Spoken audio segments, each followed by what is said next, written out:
debate based on, or can make video based on the same thing in a bottom, you cannot even have enough strength to click on like or love, but you will have strength to dial the number, call me for minutes, for 10 minutes, 20 or 30 minutes. The best thing here, make Kalicha will support Ogechi. Nobody is asking you to bring money. It's when you see a program like this, share the video, click on like, click on love. That is the only support you need to give Ogechi at this point. You want to go?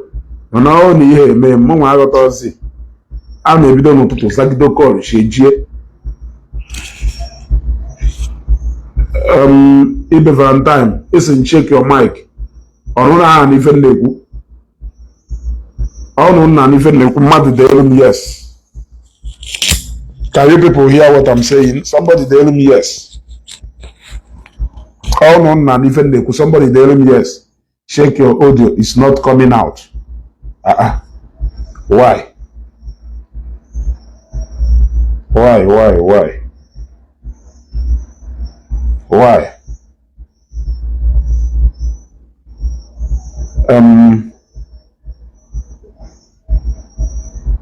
On an even level.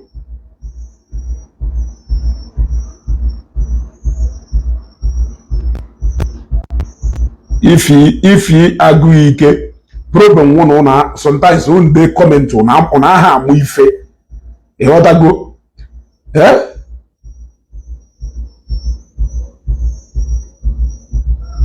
Or sometimes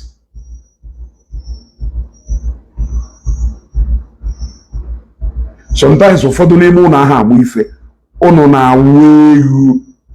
na-awa ehu just like ngụnwa now ife iwu uwe ehu ife ya agụ ike ife iwu uwe ehu ịchọ ka m gwa ife iji wee wule ehu ife iji wee wule ehu wee wụrụ atụrụ ụwụ na-esere kedu kpatara ndị ahụ family members Ogechi ji wee na-cry more for ha ọwụrụ ihe ehu. Are you a family member to Miriam Justice? Are you a family member to her? Are you a family member to any single person? Yet, Ibumato Ogechi n'isi buru ka frying pan. Ọwụ na ngụnwa nwokpo nwere ike Ibumato Ogechi n'isi buru ka frying pan. Why you will feel that people like us cannot carry her matter n'isi? Sometimes we na-ekwu okwu na na-ekwu ka atụrụ na na-ekwu ka ndị amaghị ife. I don't understand how some of you reason. The fact that Nunya Wuku is in the comment section. If a grown-up man live educated 45 years or 50 years, we feel beat in my imagination. When you get the thing, and me do what back. I'm 16 years or only 14 years. We back from deep to 30 something years. Heading to 40 years. Only a day ka ntekere 2 years. Anyway, to avoid distractions, like I said, all the better na this program. Click on like and love. For example, now this program, only 28 people react to go to this program. While I have over 130 people here watching me. Click on like and love. Yeah. Click on like and love. No, we should not last go because sometimes attending to comment section is very important. Sometimes I'm like onye ba agbanwe ko so wedo. I'm like a blog. For the name I'm like a piece of my mind. Or what a take home for him or her. You know that go? Share this video, click on like and love. Share the video, click on like and love. I want to say that one. Now, as you all know, Ogechi appeared in court today. Now, let me tell you people what happened. For all those people, Sandra, Jennifer, Kande, you will, because of if you do, news,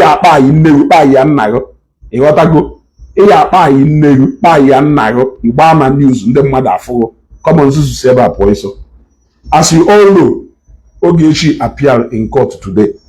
But let me tell you people the background of what transpired before we get to where we are today.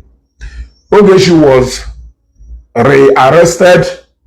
They took Ogechi to the police station in Abuja. And there at the police station, they thought that Nafa nwere ike epi muboting ha nwere ike epi there. Ogechi was granted bail in Abuja. Ogechi was granted bail na police. E wata go. E we meet a bail condition Ogechi. We meet shall bail condition Ogechi. Sensing that no Ogechi si na police epota, it will be shame and disgrace for them for the second time. They ran to go and get a Jankala Wulu judgment to detain Ogechi. What did I say? They ran somewhere to go and get a Jankala Wulu judgment to detain Ogechi. Just for a while. The aim is for them to celebrate what they just celebrated today. No Ogechi is in a prison where they are caught. That is just the aim. That is just the aim why they did what they did. They did not do that because they know that it is sustainable. They know it can never be sustained. They know it can never be sustained. Okafa Akugo, the fate of Onya Hungwalo will be your fate. Because the Madonna does not ignore comment section. I will not ignore them. Okafa Akugo, the fate of Onya Hungwalo will be your fate. That is how some of you seek for your justice. That is you could see clearly what they are doing to Ogechi. Somebody in the comment section, I feel like buying you. That you may buy Joam Kerife na cause or somebody's in Nenana. But honestly, I feel like buying you. If we for them, that will be your fate. Ikoluna Abumon Hamburia today. It must be your fate in Jesus' name. Amen and amen. News Facebook over. We continue. He drop another comment. I block one go. He want to go. Mbamba. I shouldn't reply to anybody today. My followers, please don't even reply. Unu just na call on with anybody in the comment section. Happen of only cholo he respond to. I respond to nya. Only macho he respond to a block one nya. I've been doing that. If I come up here, but man on mother can not block. He want to go. So if I will family, the truth is that the matter in which Haji Ogechi is not a capital offense. The matter in which Haji Ogechi is a valuable offense. It is not a capital offense as such that Ogechi cannot be granted bail. They know that Ogechi must be granted bail. Echema na Haman Ogechi na ya granted bail.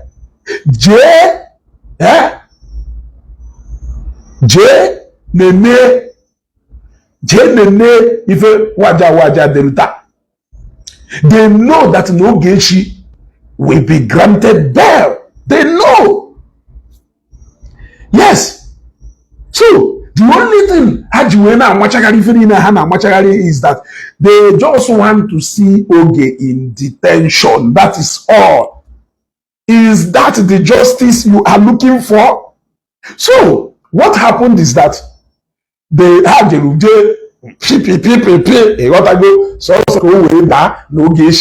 that day. Now what happened today is that owner case here bring her up in a court. The court will hear the case, then adjourn the case to a later day, which the date has been released. On that day, the bail this thing for Ogechi will commence. A what ago? That is the truth. So when they bring up the case now, next time. They will apply here for bail Ogechi. The fact is that they know. You know what I go? The fact is that they know that Oge is not going to be there. She's only going to be there temporary. So that is why in Jeddah, why all these people who are feeling concerned. Did you not see Senator Dino Melaye being driven to court? Na Black Maria. Did you not see it? Did you not see our own Olisabeto? Yeah? Being driven to court. Na Black Maria. Did you not see it? So, how celebrating Ogechi Bialo court na Black Maria, to me, it's nonsense. It's absolute nonsense. It's absolute nonsense. What is happening is the best, except if Ogechi doesn't want to follow up with the case. But what is happening at the moment is the best. It is the best. Believe me when I say it is the best. Being in police detention and being in a prison custody, awaiting your bail application, is a normal thing in Nigerian justice system. You want to go? Come on, no way, be si we wota kwanki si we wota. Esikwe ba yesi we squash pe. That is what legal battle is all about. Legal battle ha believe ya waputa na Facebook. Ana agba mpedo onu. You want to go? Ohifo de maputa na Facebook. Ana agba mpedo onu. Ani enye noise. Ani mikigari noise. Ogechi is in police custody. Ogechi, were you not in this country last year when VDM even Japo Afande Emma? Okay, Ignatius, let me help you to be out of here. You can't say you are out of here while you will be at the corner washing. You gotta go. You can't say you are out of here while you will be at the corner washing. Your own favorite VDM, one case with what is the name of that lady? Did you not see when VDM was detained for more than 2 weeks to 3 weeks? Does it change who VDM is? I'm asking you. Does it change who VDM is?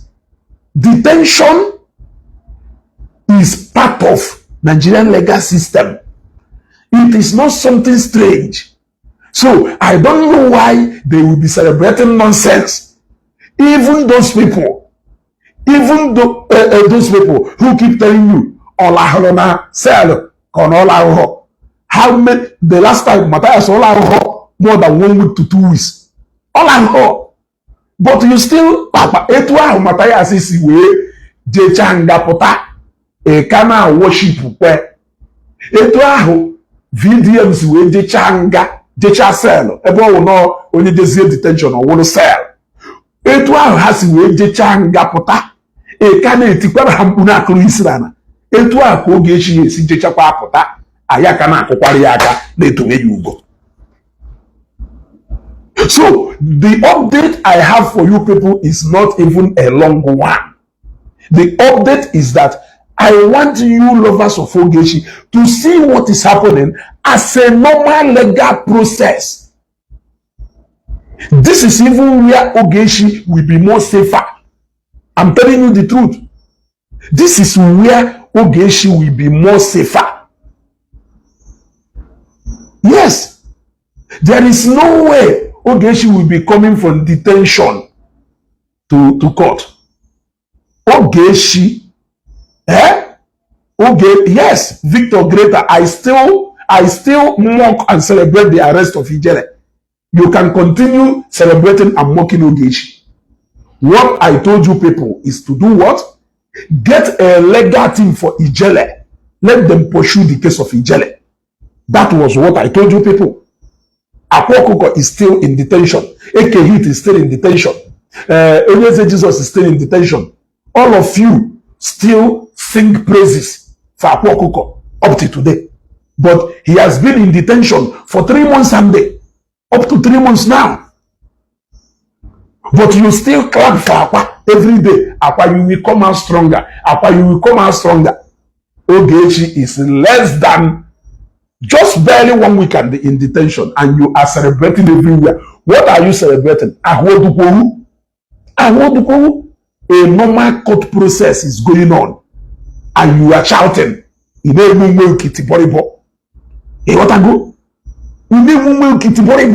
Sometimes I don't know. Go to school. It is very important.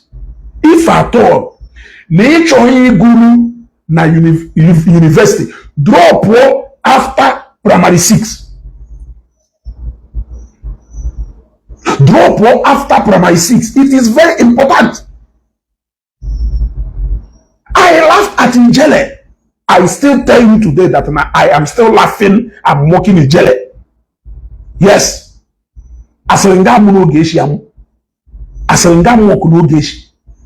What I told you people is, you people should go and get a legal representation for Ijele.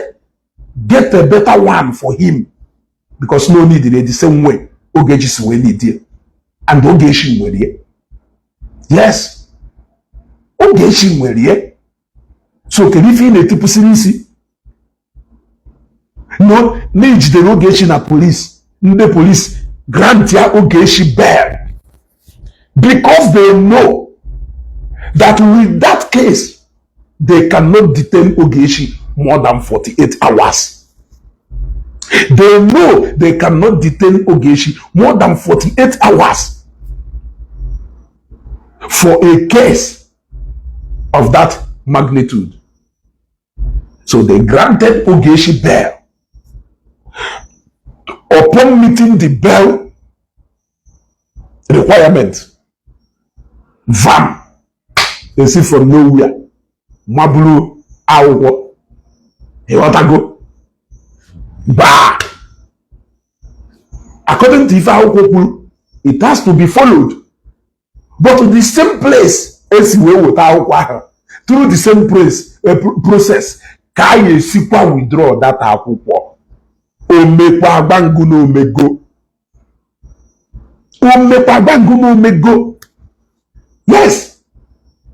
It is normal for people to do demonstration when you arrest somebody. Remember the one email about VDM just the other day about GT Guarantee Trust Bank. You see, VDM was detained. In fact, detention of VDM the last time, more than the third one or the fourth one, detained go VDM. When you get detained for more than 3 weeks.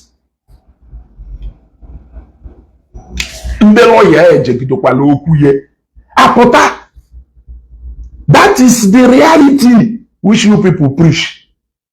But it's so sad that each time I watch you people to live up to that reality teaching.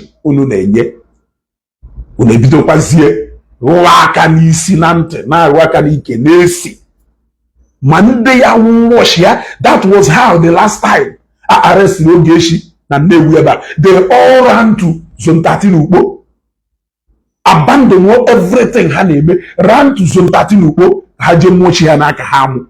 We're bound all there. No video. Yeah? Ishekwe na hana ekwu ifeni na hana ekwu na ha ji ezigbo obi ekwu onye amaghị onye hawo. Onye amaghị onye hawo. Ịghọtago? I need the nonsense na page ha. Why are you writing what you know you failed to do for Ijele? Going to court is not a normal thing. It's not a good thing in Nigeria. Why did you not allow Ijele not to go to court? Yeah? I don't go there. I know they are using delay tactics. But not for somebody who cannot afford a good lawyer for him or his or herself in this Nigerian legal system. Yes. So it is not rejoice Ogechi Ogburu Eji Ogechi for the crime of Igbo Mmado. Eji Hoye. Eji Ogechi for the crime of Iji Ogbejohi. Eji Hoye. The same fraud, whatever. And will arrest almost all the politicians in this country. In fact, VDM currently now answer the same one. Yes, VDM currently will such case hanging by his neck. Unless now say now a charge for armed robbery. You gotta go. Maybe for Nako, somebody who jumped administrative bail under which offense? So Marola today, or Nkwafu Mirigu today, you were calling police we went Chigata back, Chigahom, we jump poor, burn the police in here because of now Nkwafu Miri. It is enough for police to rearrest me and detain me for years. I am a juju. She is only going to be granted a bail under another, maybe a bit stiff bail condition, which must be met.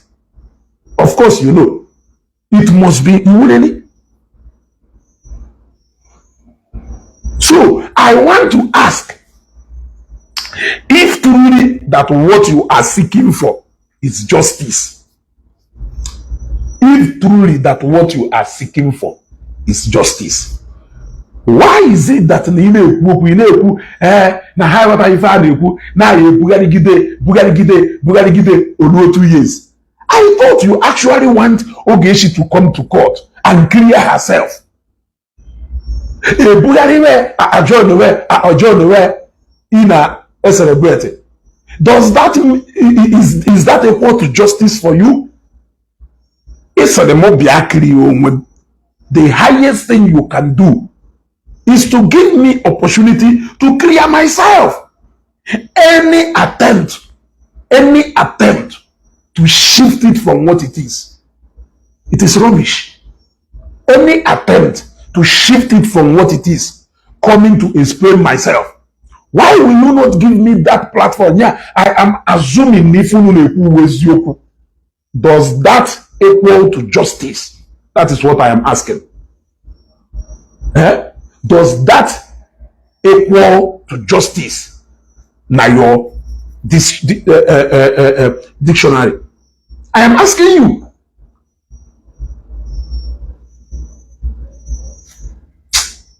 My best, I don't on a program. Yeah.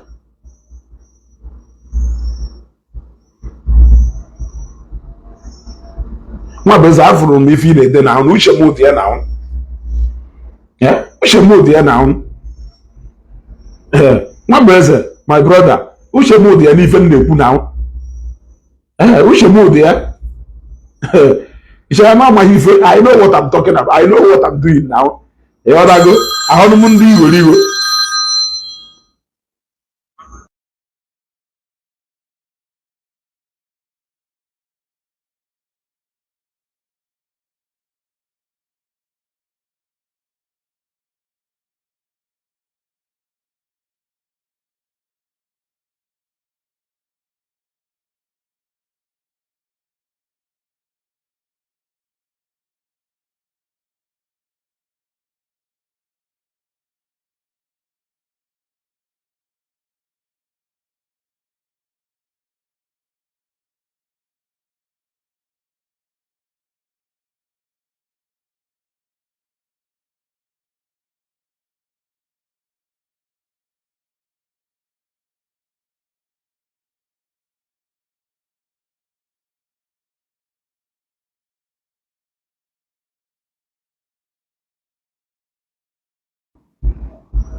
You want to go?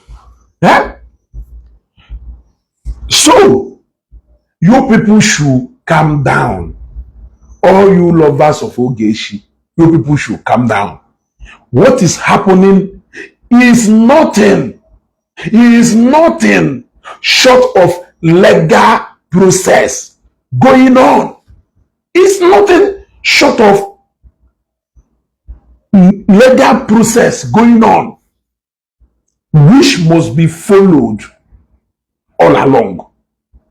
So, na-ebu Ogechi na Black Maria with their court. I don't know what you are celebrating there. What is it you are celebrating? It is normal for Ogechi to appear in court for the hearing of her case, of the case in question. And after that, the next thing now is for the attorney Ogechi to move application for bail. And when they move application for bail, they will hear the court on what the court had to say about the bail application. That is the second thing. Yes, if she is granted bail, then the trial will commence. What is it you are celebrating? Are you celebrating the detention of Ogechi, or you are happy that at least finally Ogechi will come and clear herself? I'm asking you. Eh?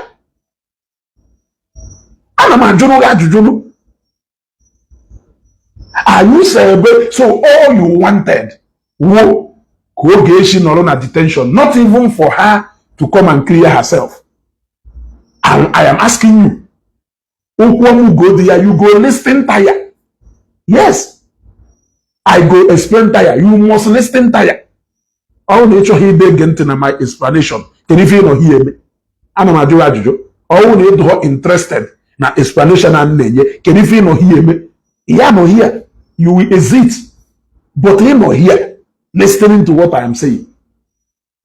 So my people, what I am telling you people is exactly what happened.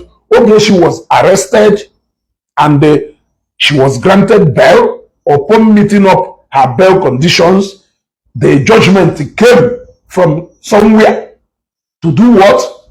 To detain Ogechi. Ogechi has been detained and the court is supposed to sit today. Of course, it did. It did. And it was the normal hearing. The next court sitting will be on 6th. On 6th again, it will be Abuja again. So all these people who are getting worked up, Anamazakol, oh my God. A lot of people now complain, even say, they pick is their call. Now, one phone na ringing kanako, phone anako, nkanako. Eh? Phone anako. Nkanako. Bikonu. Eh? Bikonu. Even self. Even Jiri made this broadcast number that because of Fans Ogechi. Yes, I am running this program because of Fans Ogechi, so that they will know that Ogechi is in safe hands. Ogechi is cool where she is. What is happening to Ogechi is not different. It's not different from what is happening to other people. The other go. What is happening to Ogechi is not different from what is happening to other people. Did you people see her boldness today? She no send their papa. Why you truly get am? Okay, it's my kind of woman.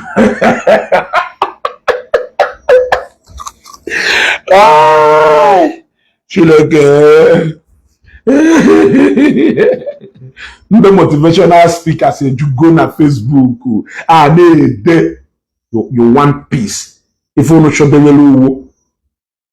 yeah? If you no show them Ogechi je ya yo. Yeah? If you no show them Ogechi je ya yo, go je apologize ya.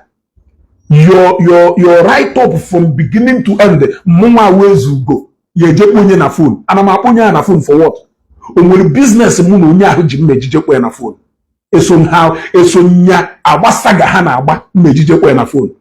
Ebe ha na agbasaga from there mmejije kwe na phone. Why should I call her? For what? Why should I even call them for what? I don't have such time. I don't have such time to go and start calling somebody to go and discuss what exactly. I cannot do that. It should be dota begide in a page you run a program for 5 years for it. I cannot do that. Yes. Esther tell you, what is my business? Or my friend did before. So why will she be telling people to avoid friends like me? If you have friends like me, you should go and rejoice.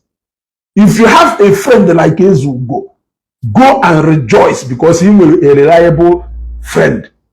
You should avoid friends like that. You should avoid friends like that. In Mexico, about people who are talking against Zion. Do you know Ishorokamije Wosita Tepu Okwalo Makamatayas and a lot of people because of evangelist Kobe? He can do that. Eh? Ogechi Okeke Owolo wahala ko. Owolo wahala ko. Owolo wahala ko.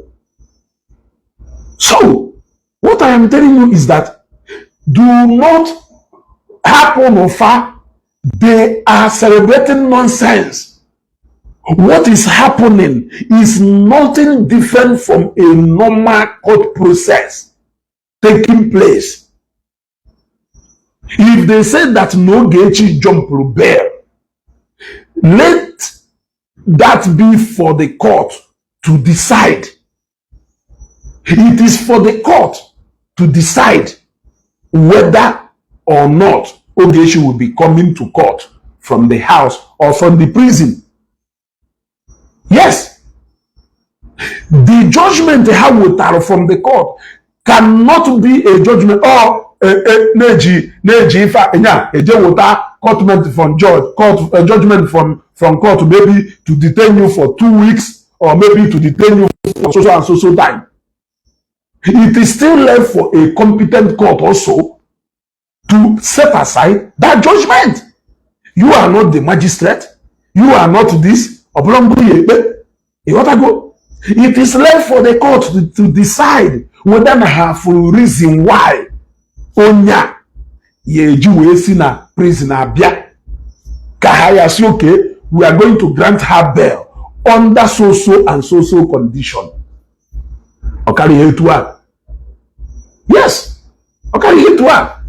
So, all na haputa hana amachagari na agwagi ife ha na agwa na aka ife ha na akọ ongu na ekpe ọwụrụ na ongu wee na ekpe setie ikpe na palo ọgụnụ ka ibe kpere ebe kedu ife na-ejekwara n'obi ndị police ebe ịma that you can actually give judgment gbarala ka ife na-ejere n'obi ndị police ka ife na-ejere n'obi ndị ntapo kedu ife na-ejere court ye sit somewhere else why na ye sit that court na your house nye judgment ka anyị niile kwọrọ ya aka na kpusa.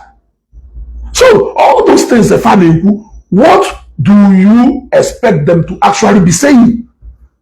What do you expect them to actually be saying? If not a family. So one gezina fante. What Ogechi is going through is a normal court process in Nigeria. That was why when Ogechi was reminded and Ogechi was taken to prison, they started spreading a lot of rumors. But I told people, what happened is a normal thing. Usually, when they remind you in a court in Abuja, you are either taken to Kuje prison or 2 other prisons, which I think 3 of them are not even in Abuja. Yes, 3 of them are not even in Abuja. Haselu no court on Nasarawa, na Yebune Nasarawa, Jemenka na Nasarawa. All those things with fake news. All those things with fake news. All the people who called me, I told them, disregard that thing, family. All those people who called me, I told them, disregard yani ifeni na fana ko or baloni fani. Neife wutarawo remand custody to keep Ogechi. And to keep Ogechi cannot be kept in the police cell. Yes. She has to be taken to a prison custody because no overstay go 48 hours or suppose you in on a police cell. And it is happening because Ogechi is somebody ama. It is a well-known case. You cannot do like this in that case. You cannot do like this in that case. So, the due process must have to be followed. The moment to exceed the 48 hours, they have to look for something. They have to look for something to follow it up more. That is why the court judgment came. Just to do what? To remand Ogechi. To remind her, is he going to be in police cell? No, it has to be in prison custody. That was why she left Abuja. And the Igbo jail is somewhere you cannot drive more than 20 minutes to get to the Federal High Court. It is just outside Abuja, very close to Abuja, where the prison yard is. It's more like na Nnewi. Owo prison do na Nnewi. Owo prison do na Ekulobia also. E will remind the al e buru buje oka. Buje na prison yard do na oka. Yes. Obosi nwekwa judgment. E go. Oruko obosi nwe judgment e sikwa oka. Burukwa obute Nnewi. That is exactly what happened to Ogechi. They started celebrating. Hey, buna no Ogechi ebe nwanu, buna Ogechi ebe nwanu. Mbu iti boribo. Iti boribo. Mulu nke fama. Go. If I have my own call na awuwe na ha na Facebook, ha egboli we. We know exactly what is happening. And that is why I am not bothered. That is why I am not overreacting. My brother got to know Ogechi egburu mmadụ. And ọ bụrụ na igburu mmadụ na Nigeria and igburu egbe johi. Now just na accuse you na apụrụ ndị mmadụ ego which has not even been proven. No na ekwuru na ịkọrọ ọnụ na gona mmadụ kọrọ ọnụ which has not even been proven. Who is it left for to prove? The competent court will have called in judgment on such matter. Not even you both know no parties of that. You want to go?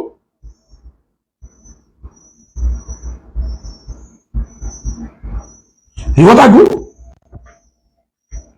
So, you people should calm down. Don't panic. Forget about all this social media noise.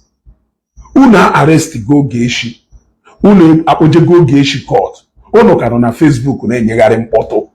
When you talk about social media rant, who are actually those people? If you believe that this case is na your own advantage, why are you making noise?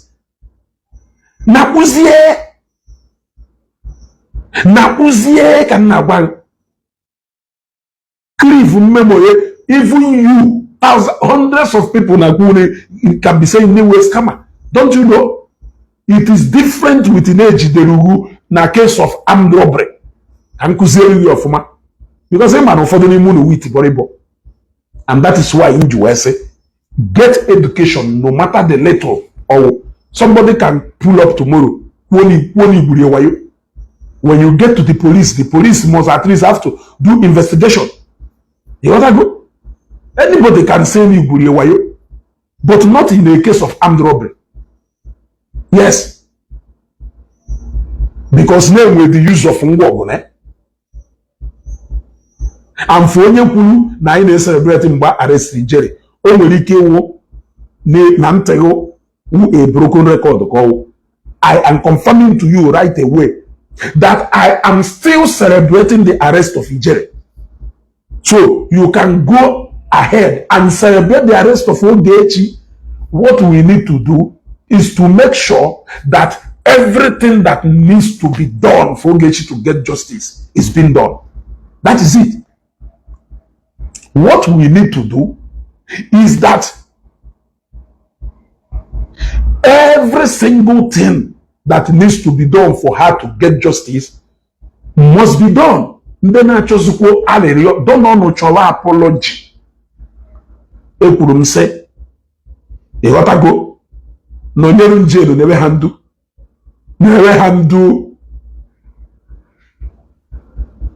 n'onwe onye nọ na court. Nweghị Ifeanyi Ụba family nọ na court. Happy very na ha na-ekorikọ. Nweghị Ifeanyi Ụba family nọ na court. Ifeanyi Ụba family na-anọ na court for what? Nya ebe a nọ kịta nwe ikpe na court nwụọ ịka jere ekpe godu ka ị na-eje ekpe. Who is there to prove the case?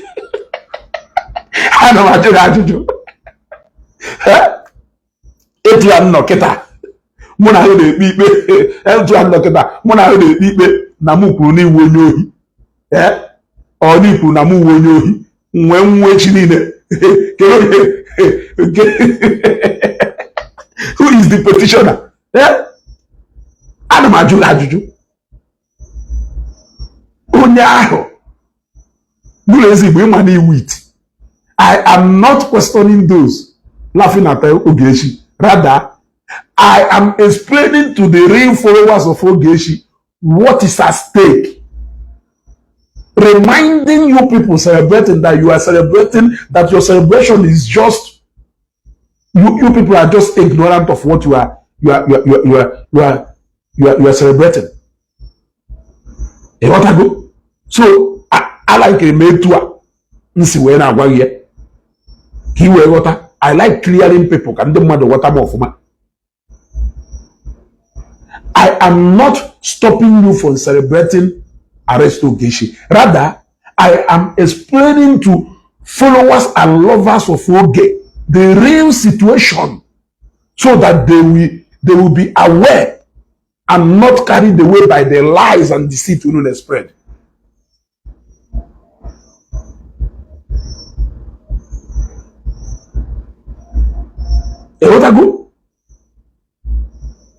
So now, ekwuru m na ngụnwa Emeka na-ezu ohi. Ngụnwa Emeka wee nwụọ. Ngụnwa Emeka wee nwụọ, and mgbe m kwuru na-ezu ohi, ngụnwa Emeka anọghịzi ndụ. Kedu onye mụ na-enwere ikpe? Nwunye Emeka onye prove ni Emeka ahụ onye ohi. I'm asking you. I'm only telling you why they should stop bringing the family of Ifeanyi Uba into this thing they are doing. Yeah?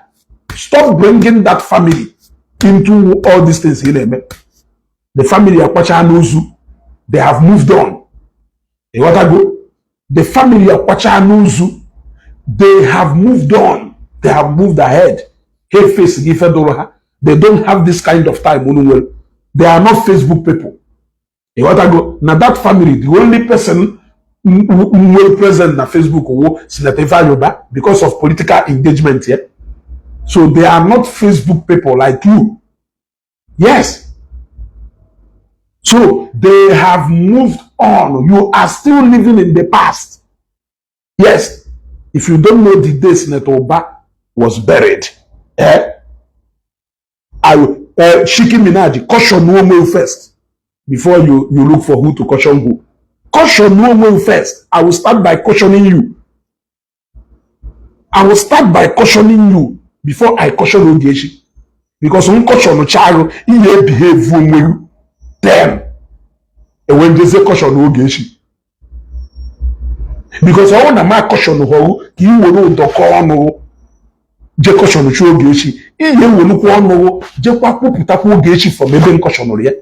So I will caution you first before I will caution Ogechi.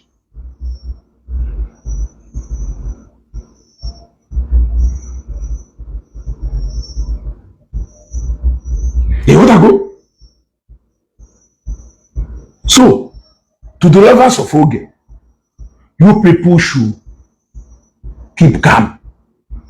It is a normal, legal battle which has just started. There is no, they are free to celebrate. But I am telling you, there is really nothing they are celebrating. Look at Mary UGT Boribo. Ogechi is now ex-convict. I said going to school is very important. How can somebody be an ex-convict without being convicted by any court of law? Have you seen? I don't know why many people found among Matthias followers are Nditi Boibo. Many people found among these people Ogechi are Nditi Boibo. Go to school. It is very important. Sometimes you follow you don't even understand some of those etymology. Mazidibia neku. Whereas my father got if Mazidibia neku. You gotta go. You gotta go. Even the mado yadono negi head nte. Whereas na ha amife oneku. If Ogechi is an ex-convict, what it means is that J-Pack is an ex-convict. Matthias Ezako is an ex-convict. That is what it means. If Ogechi is an ex-convict, what it means is that Matthias, who ex-convict, VDM, who ex-convict, Mazen Nandekano, who ex-convict, Kelafe, name them. Manahan Chanine, who ex-convict, Kahao. You want to go? I am trying to put your mind straight. You make common sense. You want to go? Mary Uju, Mary Tiboribo, and saying, did you go to school? Look at Tiboribo. A galo school, no, you're doing a prison custody, ex-convict call. Oh, Tiboribo, yeah? Oh, Tiboribo, how else can you prove to people watching us here? If not by repeating the same thing. Repeating the same thing. Your hatred for Ogechi will buy you. Your hatred for Ogechi will buy you. Yes. It will buy you. Look at Ogechi in America. Ogechi bata Nigeria eno na mgbagharị. Ogechi no na prison ka no na mgbagharị. What is the assurance you have that if Ogechi finally is being sentenced to prison tomorrow, that you will be at peace? You will still not be at peace. You will still not be at peace. So, since you know that peace has run away from you, why can't you go and enjoy your misery?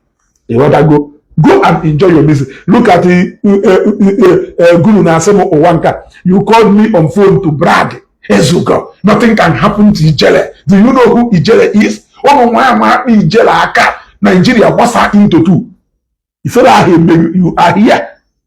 You are here. You called me 2 times to brag about how nothing can happen to Ijele. The last one, or maybe the third one, which is the first one actually, is why you are bragging. Now go they arrest Matthias. Why now they arrest Ijele? You bragged. Sometimes I don't know why some of you no na to qualify the Umoke for qualify the Umoke. Yeah? You were bragging on phone. You called me on phone until Mbonkusiri Piki call to brag that no they arrested Matthias. Can you were hyping Ijele. When Ijele came to Lagos, you were the one who tagged me in that video to tell me that Ijele no na Lagos. Move back, Zion, Nyaje arrest Ijele no maro na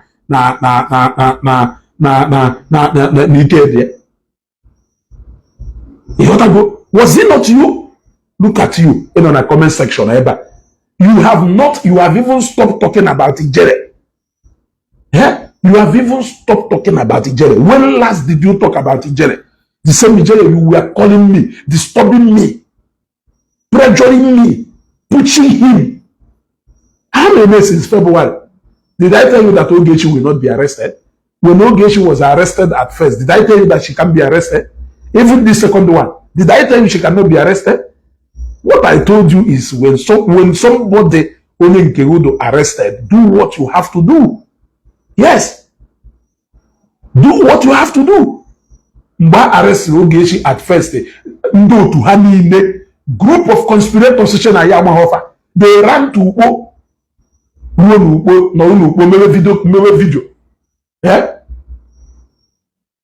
Ukpo mere video. Kerebe fano. Well, the next day, yeah, I drove into Ukpo, zone 13, like a chief. They saw me when I drove in, like a chief. Bataluo, and we go say no more ifeneme. I came there, if no more ifeneme. You want to go? Now, for Abuja, Ogechi is covered. At least for now. Until was a court to ya fuye. Fuziye, what do you know ye jenga? Fuziye, also competent court na Nigeria. Called Uliku. Na Ogechi ye jenga kono ye jenga. Nkijele wu, nune he kuri lawyer. Even na ahụ na arịa, unemu he go ejebe dialysis. O ife dijere nkijele wu na unemu kuri lawyer. Lawyer na emeri enye ochofri, ike agụgo ye. Unemu he kuri lawyer. Lawyer na emeri ikpe ochofri, ike agụgo ye. Oya alụgide ọrụ amala lụrụ ya ole mgbe. Unu niile na-asị ride on why na unu mana ụmụ he wan kobo. Onye jiri wee kwu lawyer before ndị mmadụ enyebere ya aka. Ogoro nie n'ọgwụ nwa na detention ebe ọnụ. That is the difference. Ogechi is that a lot of people are even willing. In fact, if Ogechi's nation, Ogechi nation na-echeketa ahụ ka ha gwafa, I answer call every day. Ezugo, is it money? People keep sending numbers. People keep sending numbers. People keep sending numbers. Ezugo, call this person. Ezugo, call this person. Ezugo, call this person. You see, that is what it is all about.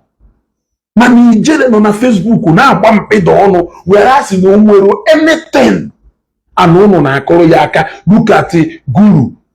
Muna esal call for more than 20 minutes. Ebe ọ na-agba m akụzayon si na ume na alụ ya afọ. Na ijele no Lagos. Na je arrest ye. Noche no Matthias. Wonu na asị ka m na-ekwu ife niile na-edebi ikwugo na asị ka m na-atụ ongo bịara ese Ezugo, you deceived Ogechi. Look at you. You go na this Ezugo, you deceived Ogechi. Ngongo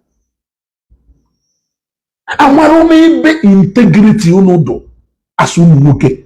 Agogungu na consistency is the key. It's a virtue anyway. You can choose to call it like that. Na apụta na January na ife ikwu na January na ya trace mwetu nke ikwu na February, trace ye tu nke ikwu na March, trace ye nke ikwu na Efa. Ịghọtago?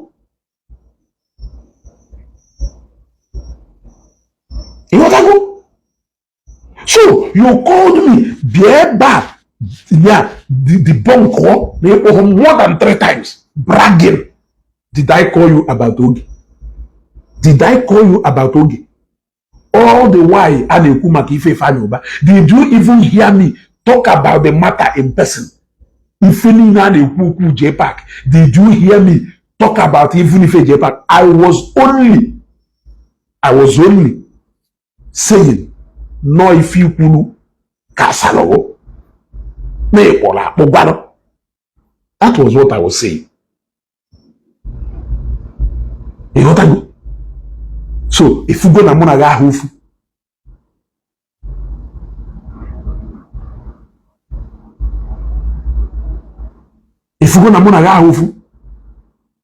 enjeri forma, money na gba.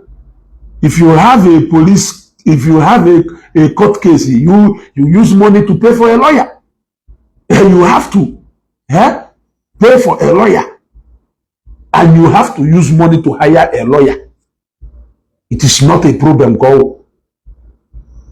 Yes, it is not a problem. And if you don't have money to hire a lawyer, you are in deep mess. You are in deep mess. So that is it. When you finish back, madura articulate yes. If you want today, I articulate what give finish here.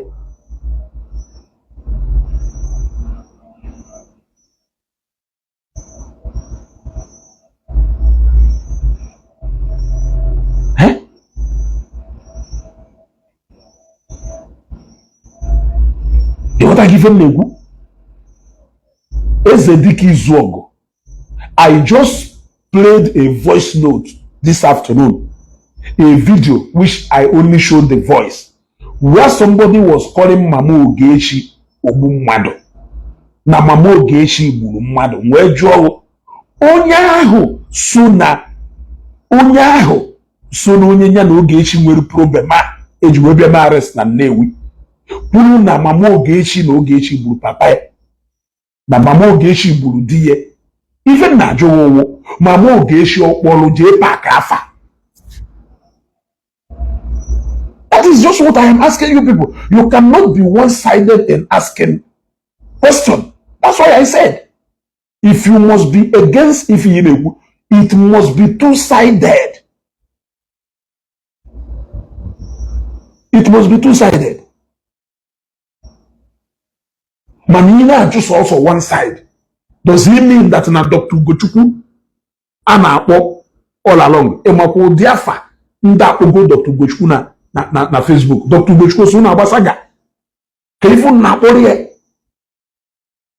Last time, J-Park itself for Pataili, this empire. Pataili this empire. Pataili Ebube Usuha Kisa Nako. This empire, Usuha Kwifa Nebu. Omorife Wasalu di this empire, di Fefa Nebu. All these people was mentioned in that particular issue.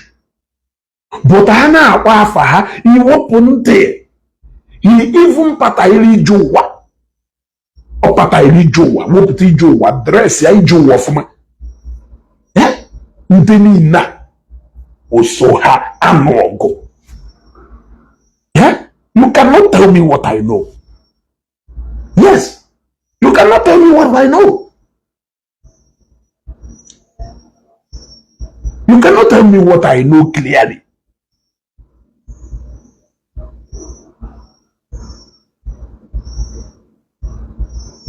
So, my message to you, you Ogechi's lovers, you Ogechi's fan, is to be steadfast. Or when if ever had a good day, do you know how many matter that is in court today? J even name court nowhere. J na Federal High Court Abuja. You should also case Ogechi keep in the High Court. You want to go? You should also case Ogechi we fe Abdialona court today. You should also nya. Also nya. Aposha case here, Apolite case also. Aposha case here, Apolite case also. You got to go. Ije na different, even Supreme Court, even Magistrate Court, the photo self and the since over 5 years. So for any advice, I don't know why you have been seeking for justice. Ketu Ogechi nga ejidekwazi Ogechi echowakwazie ka Ogechi bịa yowa biko Ogechi bịa yowa biko onyawu justice ya na inweta gị ana m ajụ ajụjụ. Why are you bent on wanting Ezugo and the rest of ndị mmadụ and Ogechi to come and start apologizing?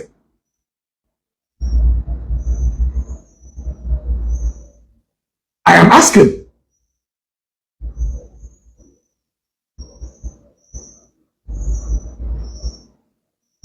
I am asking you. Although if I catch the Ogechi n'ugbo, Ogechi anọzugbo 24 hours n'ugbo, una agbagharịba na chọwa ndị ya ije yo biko, wekere ndị otu Ogechi, go and ask biko, go and yọọ biko, jee nụ yọba, unu nọlụ na ife a ya agarịkwa ebe unu emeghe expect, na ebe ugwu a na-eje.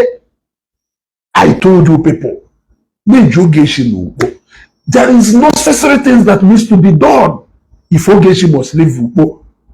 Everything was done according to how it should be done. Ogechi happen now. It's a no jump administrative bear. I agree with you. But why can't you allow court to decide if she should be granted bail again or not? Why are you always bent on cutting short every journey you have embarked on a long time? Ogechi arrested. Apologize, apologize, apologize. You people should not allow it. Why did you stress yourself coming with mobile policemen to come and make arrest when all you are looking for is apology? All the fear and show apology. You have a family Ogechi say, talk to your daughter to come and apologize. Or them on a phone says you go biko no you know if I want you to biko if Monya kobe apologize ya. Muna ye kudana ni anu no ajuju maju ajo no ngono. Maka maju ajuju. Kudodo kudodo. Onye udo ya eti na kpuo si kudodo. Echo hidi mana echo udo. Iwo nya awo. You are a bully. Echo hidi. Even when mmadụ sịrị, oh, I accept. Okay, echo udo. Oh, no, ni wunde ne kunu oh echo udo no echo udo. Oh, no, echo udo like you always say. You should lead the peaceful. Yes, you should lead by saying, oh, namo, amam, ni mejorum, manabiko, abaralu gongo. Omwe bensi we mejor, baralo. The next thing ya punya no na wande mbagalu biko, I'm sorry. Ifriye. Mananke udo, but you are not ready to bring down your ego, but you want peace. You're manipulative in nature. You are manipulative. You want to go? You are a bully. Or if you want peace, you know where to go for peace. Yes, 3 days ago. 3 days ago. I'm the security. Wow, I'm a many intimidation. I made the first call. Say hello. A brother, a bully, no. Area command no. I do area command. Now police will buy call. Police is your friend. I do area command. No area command. No. Nipa. Wono de nanda ni wifase no doka hasholo. Na ye bugodo uzo be ye no bido etu a epecha ye epeta he eje no bido etu a epecha ye epeta he eje ze court mana ị na-agbagharị na-achọsọ opportunity ihe eji wee manipulate mmadụ ka ọ bịa ya ọhụ mgbaghalụ ka ị wee gosi ndị mmadụ na-ewu ọka aka. You are manipulative in nature. You a manipulator. Yes, that is what it is. And if you know the sincere, ono na manipulate, ono manu we kono yesi we recruit so many people. Ka bia na ayo mgbagalo, kono we pụta kwuo na Ogechi bia na ayo mgbagalo. Onye ya ayo Ogechi mgbagalo na awu ni inu kwuru maka. I'm asking you, if you video ntire da mmadụ na ekwu na Ogechi gburu nne. Ana m ajụ unu. Unu na-afụ ebe mmadụ na-akwụ na Ogechi gburu nne, ekwu onye gburu nna ya adụ happy. Ana m ajụ ajụjụ. Mmadụ pụta kịta akpọ ọnwụ wee kwuo na ngwu gburu nna ya, wee kpọgide afa wee kpọlụ nne ya kwuo ina wee kwuo na go na nne ya gburu nna ya. Will you be happy? Will you be happy? The answer is no.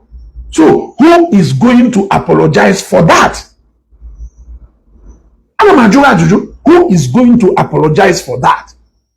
For somebody follow Ogechi a criminal. Ogechi we gbasi ewu nke ogwarago iwolu Interpol chobe. Ogechi apologize here to you for ikwu no na atontondo. Who is going to apologize to her for calling her no wonohi? Ana majuga ajuju. Everybody shall apology. You want apology. He will go send the mother on a carrier. He will go send the mother supremacy. Why are you looking for apology from every? You want people to approach you so that you will sit down like a queen and decide, okay, Emerigonia. That is bullying. How else do you want us to explain to you? That is a superiority complex in the highest order. That is what it is. That is pride coupled with superiority complex. A manipulator. Who is going to he will picture mother, maybe female, who is going to apologize for all that? Everybody want Ogechi to go and start apologizing to people. Ogechi je apologize ya to ndị mejọrọ. Ege nụrụ m ebe Mommy Joy kwuru okwu. Mommy Joy say Ogechi je apologize ya to ndị mejọrọ. Pụtazie n'ikpeazụ part ebe o kwuru Ogechi ndị mejọkwara Ogechi je apologize ya. Your voice was slow. You couldn't even say it out. But how I wish your message was a fantastic one. Mommy Joy, it was a fantastic one. That message, I love it. But the only thing that is missing in all your messages is failing to understand that both parties needs to apologize to each other.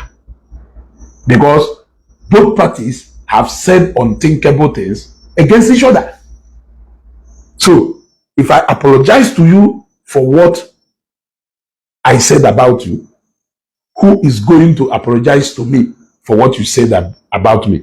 Except if I take the decision to make the step by myself. Except if I take the decision to make the move by myself. It will be my decision. I'm not even under obligation to do that. But if I do that, it is my decision. I'm just to take it, yeah, for reasons best known to me. You want to go? So it is high time you people start telling each other's truth here on Facebook. Your emotion will not save you. Are you not aware? Is a normal thing. Yeah? To get somebody arrested is a normal thing. Yeah? Look at it, body boy, I'm block yourself, he say about Zuzurupo. Atoro. 12 boys or Jewo, but another account. Atoro. In the saga. You with fake account on Anchor 2. Unafubo dife. Ogechi ya bring you no to your news. I just want Ogechi to be strong. I just want Ogechi to be strong. Now, this is my message for Ogechi. And each time when I know Ogechi this message, I keep telling her, they want your apology like gold. They want your apology like diamond. Any day you choose to give them the heart desire, it is your decision. I will never influence it in any way. Because, who knows, with that apology, it may add 20 years to the years higher in this life. You want to go? So, my advice to Ogechi is, the time is now. Remember that this thing has lingered on Facebook for over 7-8 years, and no matter how you try to explain to people, some of them fail to understand. It is only a competent court that will tell you if you are wrong or right. Yes, it is only a competent court that will show you if you are right or wrong. So, it is the time to take the bull by the horn so that it will end permanently. It will end permanently. There are too many ways to buy a rat. And there are too many ways to escape. Kemanka. Yamahonkoso. I will know what I'm saying. But then I know Ogechi Okeke. You cannot claim to be a victim because you are not. Yes. You cannot claim to be a victim because you are not a victim. And you know that you are not a victim. Rather, you are only crying more than they believed. They are only crying more than they believed. So, Oge, my sister, my lovely sister, be strong. Yeah? Weeping may endure for the night, but joy come out in the morning. Their joy is only temporal. Their joy is not even out of something ordinary. Why do I say it is not something out of ordinary? The only thing they always wanted is that detention which they have gotten. When you come out, that may be the only thing they will get. I know. Remember that your 3 nights in Igbo, they celebrated it like you were there 30 years. Your 1 week in detention, they have celebrated it like you are there 700 years. So, we know exactly what they want. But your God will shame them. I will go further from Eba and Nokata, but the lovers of Ogechi keep calm. On how does not walked up. There is nothing extraordinary that is happening. Ogechi will call to Koneje. That is the best place she can get judgment. Ogechi will call to Koneje in Nigeria. And that is the best place Ogechi will get judgment. Ogechi cannot be detained unduly. Yes, because the law is there to be interpreted. So onye na-asịgo na Ogechi ya esi na nga onye na-asịgo na Ogechi ya esi na nga were eje detention. Onya magistrate na-ekpe ikpe iwetalu the remand order to remand Ogechi for 5 years. Which court you enye? One court you enye na Nigeria. One court you enye na Nigeria. And moreover, all that and the police say ka ha will that we detain Ronya, ka ha will make investigation. Or this is go na nka no matter Jegulu court. Matter J court or court ko duziri he decide na onya na ye keep ye or na ye keep onya. Mana o no ku ka do na police. Police wey ike je water that order say senior her 2 weeks ka ha we me investigation. Ikekwo ha na me investigation he me ha sakwa senior ku her 2 weeks. Ama senior ku her 2 weeks or senior her 1 month. Mana nke a na it is assumed that na ukwu esina na kan the police po no jego court. So the best thing now is for the trial to commence. But I will push you in bail application for Ogechi, and I strongly believe that the court will grant her bail. And that grant her bail, the trial will do what? Commence immediately. So, you people should share. Before. Only if before. More always go have a no. Hey, no get better number. No get better number. No, you gotta go. That is it. Yeah, my people. And a program. On I Ugboro neke ejidelu Matthias unu je yo. Okay. Ozochukwu Goswell. Okay. Ka anyị hapụ nzuzu a o nna m na kpụwara na chi ejiena. Go and sleep. Na chi ejiena.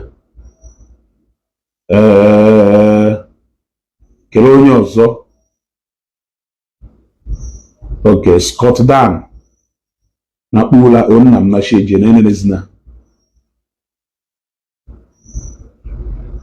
Enelezina. Na chi ejiena. And when some of you Shijigolu need the na Mula. Go. On up was na made you. Yes, now Lusha Collins. Oh, if I had deserve. That her mother, I hate shake a mother. Go. If Ogechi Piano had a Matthias, they can never forgive Ogechi, I know. Emana, with different people na Ogechi. Number one, Wunde Saga group from the Adam. The other go, Nde Saga group from the Adam. One I do most of them because we follow Ogua, the older than me and you on Facebook. Number two people, Wunde Bolu Okurora Ndi Igbo asị. Ogechi jekwara n'okwu Okurora. Kuchalukwa ụfọdụ ndị enemies. Number three, wuru ndị otu Mathias. Ndị sịrị na ụka ya na Ogechi wee sị ha no, na-ebi na America, world power, obodo ọkụ na-enwu n'elu, na ndị America ka na-eje ụka na ụka ya na. Ogechi wee shepụta belt, wee wepụta plank, wee na-apịawasị ha azụ. Ndị ahụ another set of people. Then the last set of people, ndị isi ọkpụkpụ sịrị na ha ya apịnyụ ọkụ evangelist Ebuka Obi, sịrị na Ebuka Obi nili nke fa, sịrị na Ebuka Obi napụrụ ha nwunye ha. Ndị ahụ the last set of people ndị kpọrọ Ogechi asị. Jee wepụta ha ncha niile, tụọ ha side by side. How about into these four categories of people? Onwere ozi, onwere ndị ọzọ. Ịghọtago? Mana ndị nke kpọrọ evangelist Ebuka Obi asị. Ịghọtago? Nke ha na-aba ha ume ya na ndị otu Mathias maka Ogechi nọrọ ha wee nọwasịcha ha ike. Check out over. Have fall into these four categories of people. Some of them cannot say no Ogechi emego ifedo to a personally. The answer is no. But all because no against Mathias and his deceit. Her boyas because of messaging Mathias. All because no gwara ha na Ebuka Obi aka na onwe ifo mere unu. Hapo ya asị maka evangelist Ebuka Obi. Ịghọtago? All because no gwara ụfa ha amazi nke senyere okwu for over 10 years. Nke ahụ ndị Saga group of company ha ka nkụ. Ma ndị kpọchara time mana ha hidere under fake account. Na ike edukwu unu wee mepe nnọọ Palace of Justice. Were unu program na Palace of Justice for over how many years for Ogechi? 1%. Ike edukwu unu nwekwara energy. I must confess. Nwanne unu nwekwara energy o. Ike edu unu. Ike edu unu. 7-8 years, 9 years later. 9 years later. Abi 8 years later. Iwe ahụ ka dukwu unu n'obi ndị onye ka unu na-achụ. Sama ka unu na-achụ ka ọchekao. Onye ka unu na-achụ. Achọrọ m ime onye unu na-achụ. Saga that is over 9 years. Imagine Saga carry go 9 years.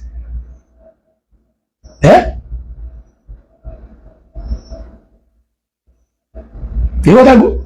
So you people should take a chill pill. Nothing is happening. Ogechi is in safe hands. The best place you can take somebody to is the court of law. Only only Beguna Lugolu na court of law. Eba Lugolu or the final place. Because Eba Oya will puchaye Okwebie. So don't worry. Next court sitting, it is not too far. Hassel not too far. Nike Abuga ile defeat guy. Gba forget is here kwa nwo na detention. Was akwa nwo okpuru. Egotago. Akwa nwo okpuru. Look at the woto page. Ifubo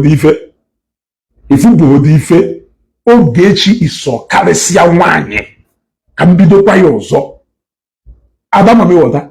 Ogechi wọ karịsịa nwanyị. Ọkwụrụ ọka dị na nwanyị. Agbala dị na mmadụ. ọwụ isi adamame wọta ọ na-afụbụghị ife ọwụ isi adamame wọta ejide anamakuli nkulido na nwaanyị ịghọtago anamakuli nkulido na nwaanyị.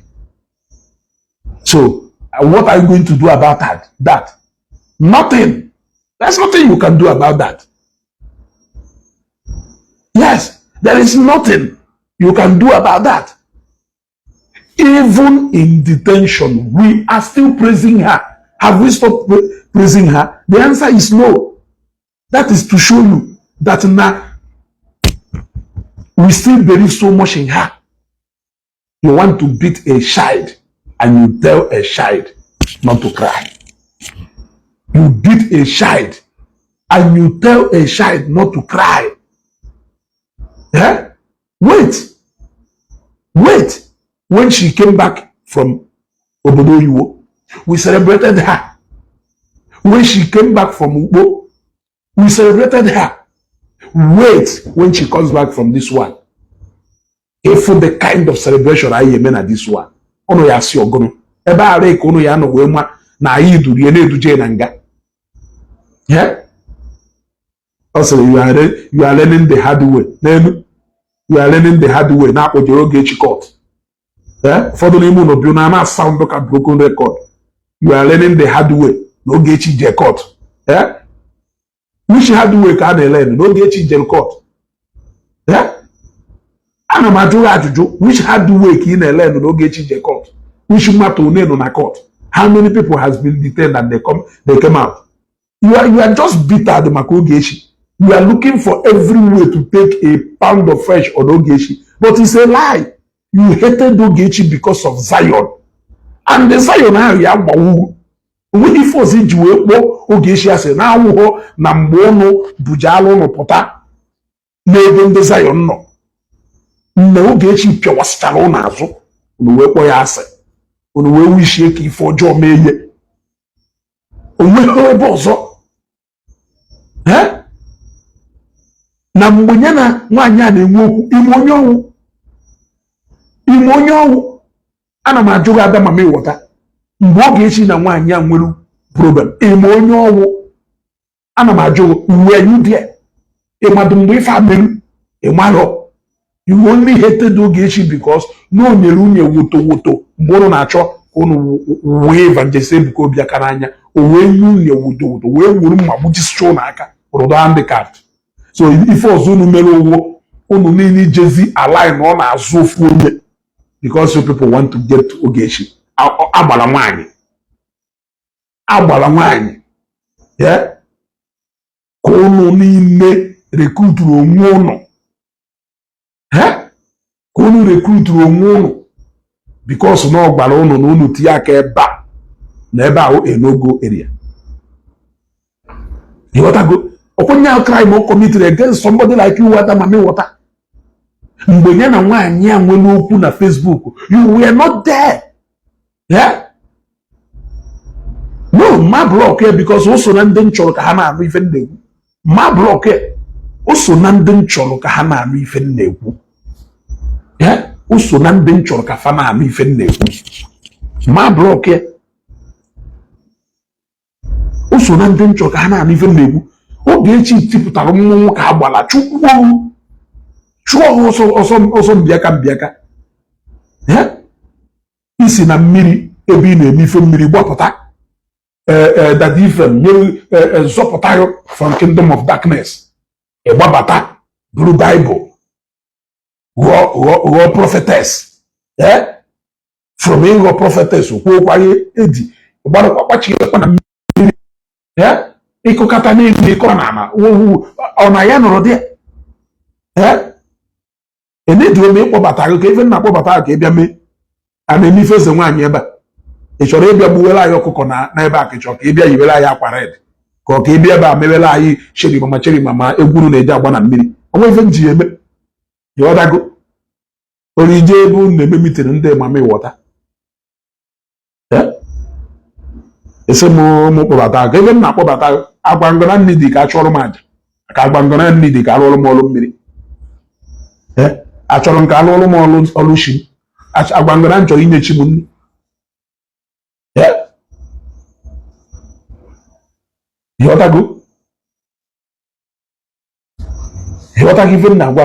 No, also, you guys dead. Dead who?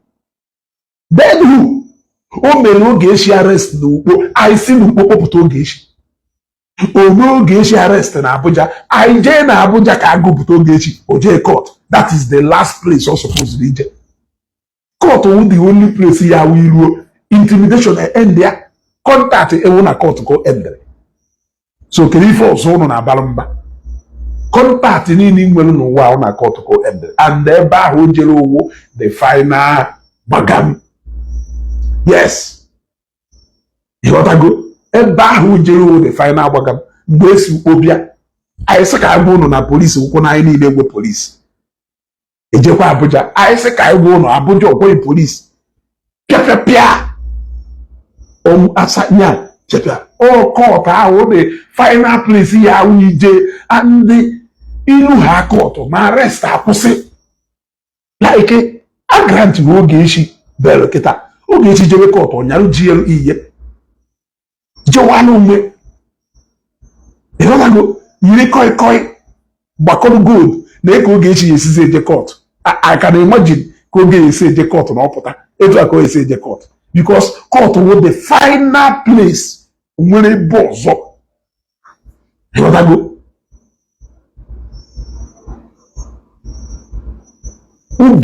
Court was the final place ebe mmadụ ya eje. Ịmara na intimidation ebiena.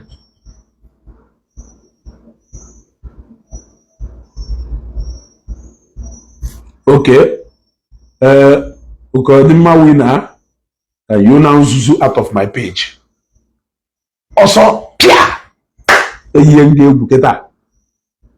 Yeah? Yeah? Midday. Police ikono I go na police who Enugu area. Court ebo jelu the final place who need region. You need to do the police or court the final place you need region. Eluze na court intimidation happen. Ịghọtago ife onye ọya ya dazie emewu abịa court a na-amaghị okwu ọnụ. Ịghọtago I am still celebrating it till today. Yes, now when Ijele was arrested, I celebrated it. And I am still celebrating it till today. Agwara m gị na m ahịa celebrate ya. Ifu n'ebe m nọ wee kọọ nụ mma. Ifu n'ebe m nọ ka ahụ mma. Ada m echi ike. Ekwechiri jemu. We arrested Ijele. I supported it and I am still there till today. Ịghọtana? Ebe Ijele nọ wụ ikpe ka ọ na-eje. Ebe Ogechi nọ wụ ikpe ka ọ na-eje. So let us see how the trial will go. Ịghọtana? Let us see how the trial will go. Na-ịgbalụ mmadụ akwụkwọ na court. Without detention order, which doesn't show defeat on anywhere. It doesn't show anything. Okay, my people, I think on this note, I am going to the ordinary bell condition. Jay and his fans couldn't meet it up. Ogechi's stone. What? Ogechi's stone was met same day. The same day I granted Ogechi bell. Before Mgbede that day, Nkugbo omit go back condition here. Nke Abuja omit gay until Ojeweze court. Go. Njaka grant Ijele bail. Who said that na court a grant or Ijele bail? I granted a bail, but he just couldn't meet up with his bail condition. Not even until Evangelist Ebuka in his magnanimity decided to help him out before Owesi na flying pan wee daa n'ọkụ. Case of Ijele is a matter of isi na flying pan daa n'ọkụ. Ịghọtago? Etu aka case esi wedo. So on this note, I think I will be ending this wonderful broadcast. So I'm about to end this broadcast, and as I end this broadcast, the take home is that everything is fine. What is happening is not beyond ordinary. What is happening is a normal legal procedure. It is a normal legal procedure.